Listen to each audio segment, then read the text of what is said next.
It's your host, Matthew Gillian, and I'm back. This time I am with Vacaville PAL, the boxing team, and we have right here the coach. Adrian, fighter. Derry. David, and Kenneth. All right, good job tonight, guys. So can you tell us what got you into the fight game? I was born into the sport. Cousin Chris Bird, world champion, heavyweight, cruiserweight, and then my great uncle also was a professional heavyweight boxer. So Wow. It's always kind of been in the genes, and then it basically followed suit. My career didn't take off the way it should have, and he got involved, and his career is doing just fine now. So All right, well, yeah, that's fantastic. So talk about fighters and starting off at a young age. I mean, there's a lot of ladies and things like that that'll say, hey, we don't want our sons fighting and stuff like that because it's dangerous. So talk about how this can work. yeah, what people don't understand is that boxing is actually the safest sport because boxing is the only sport that actually regulates everything that happens, and there's a doctor on site. If there's a difference in weight or a different discrepancy or the kid doesn't look healthy before a fight, he goes in. And they say call it and they won't let him fight. But in football or basketball, player might not even speak up for the injury.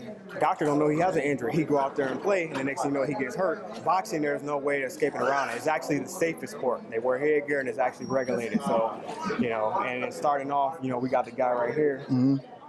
This is entry level. Right. And how old is this young man? This guy's 11. Wow. And Okay. so today was actually a perfect opportunity for them to see Vacaville PAL at the entry level, and then you have the elite level here, which is the bread and butter. So this is the level we're eventually going to get him to. Okay. So the different levels today of what happens when you're first starting off, and then what happens when you've been polished and Wow. been doing it for a while. Okay, well, talk about what it takes to get to this level, though.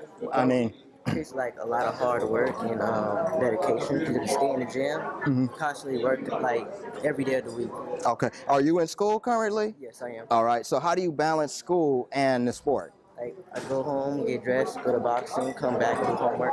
Okay. So how does it feel to you to not be on an athletic team that's at your school, but to be at a separate program? Do you get a recognition is what I guess what I'm asking. Yeah, he gets recognition because he gets publicity in the paper and things. Uh-huh. But we would, this is a good opportunity for schools to recognize that boxing is a sport. It does change kids' lives. There's more kids that come through the boxing gym to get their lives changed probably than any other sport because boxing normally draws inner city kids and kids that doesn't have much money.